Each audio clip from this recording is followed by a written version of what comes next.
Can you really live on a $20,000 a year salary in the United States?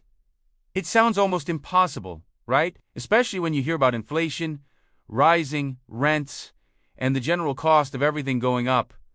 A lot of people say it can't be done. They'll tell you that after taxes, you're left with next to nothing. But what if I told you it is possible, though it requires extreme discipline, creativity, and a complete shift in how you think about money and life? Today, we're going to break down exactly how you might be able to navigate this challenge.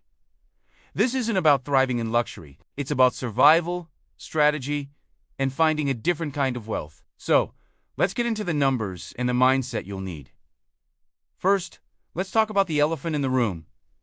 Taxes. A $20,000 annual salary comes out to about $1,667 per month before taxes. Depending on your state and filing status, your take-home pay will be lower. Let's estimate you'll take home around $1,450 a month after federal and state taxes.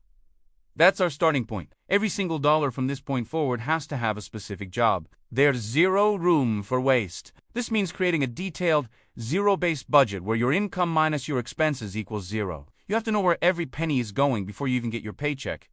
This isn't just a good idea, it's your lifeline. Now, let's tackle the biggest expense for most people: housing. This is where you have to get really creative and make some tough choices. Forget about a one-bedroom apartment in a major city. That's just not going to happen. Your primary strategy will be house hacking or finding a room for rent. Look on platforms like Craigslist, Facebook Marketplace, or Roomies.com.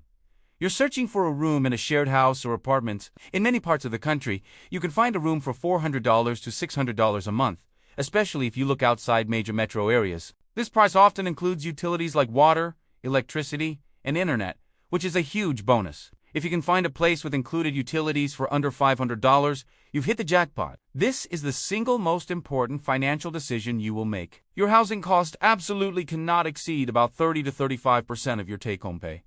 The next major expense is food. Your grocery bill can nicely spiral out of control if you're not careful. On this budget, eating out is a luxury you cannot afford. We're talking maybe once every few months. As a special treat, if at all, your new best friend is your kitchen. You need to learn how to cook, and I mean really cook from scratch. Your shopping list should be focused on staples: rice, beans, lentils, oats, pasta, potatoes, and seasonal vegetables. For protein, think eggs, canned tuna, and chicken thighs instead of expensive cuts of meat. Plan your meals for the entire week. Cook in large batches.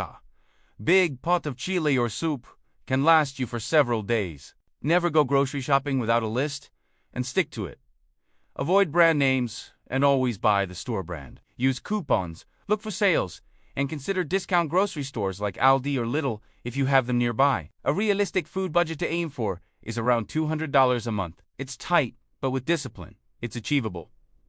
Let's talk about transportation. If you live in a city with decent public transportation, sell your car immediately. The cost of car payments, insurance, gas, and maintenance will absolutely destroy your budget. A monthly bus or subway pass is far cheaper. If you don't have good public transit, you need to live as close to your job as possible. Can you walk or bike to work? This is not only free, but it's also great for your health. If a car is an absolute necessity, it needs to be a reliable, older, paid-off vehicle. Think a used Toyota or Honda that's known for its low maintenance costs. You have to budget for gas and insurance, which can easily add another $150 to $200 a month. This is a huge expense, so exhaust every other option first. Now, what about everything else? Health insurance is a big one. If your job doesn't offer it, you must go to the healthcare marketplace. Based on a $20,000 income, you will likely qualify for significant subsidies, which can make a plan affordable, sometimes costing less than $50 a month. Do not skip this. A single medical emergency without insurance can put you in debt for years. For your phone, you don't need the latest model or an unlimited data plan. Look into budget carriers like Mint Mobile, Visible, or Tello. You can get a perfectly good plan for as low as $15 a month. What about personal growth and education? If you're looking to improve your skills to eventually earn more, the internet is your university. There are countless free resources available. Websites like Coursera and edX offer free courses from top universities. YouTube itself is a massive library of knowledge. Want to learn coding, graphic design, or a skilled trade? You can find tutorials for free. The public library is another incredible, underutilized resource. You get free books, free internet access, and often free workshops and classes. Your growth isn't limited by your income, but by your resourcefulness. Here's where things get extremely difficult. The scenario we've just painted is for a single person. What if you have a family, a spouse, children?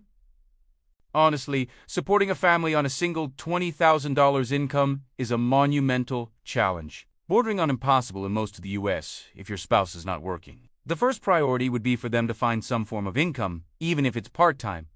Every extra dollar helps.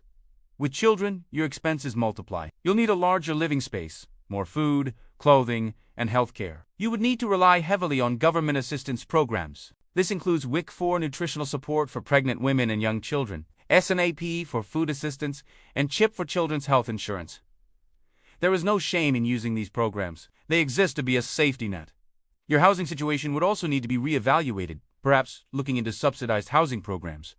But these often have long waiting lists. Living on $20,000 with a family requires a 2% strategy and leveraging every community and government resource available. So, is this a sustainable or desirable way to live long-term? For most people, no. Living on such a tight budget is mentally and emotionally draining. The goal of living this way shouldn't be to stay here forever. The goal is to use this period of extreme frugality as a launchpad. While you're living on the bare minimum, you should be aggressively pursuing a way to increase your income. This could be gaining new skills, looking for a better paying job, or starting a small side hustle. Maybe you can deliver food on your bike in the evenings, do freelance writing online, or sell crafts you make. The purpose of this struggle is to create a better future. It's about surviving the present so you can build the future you actually want.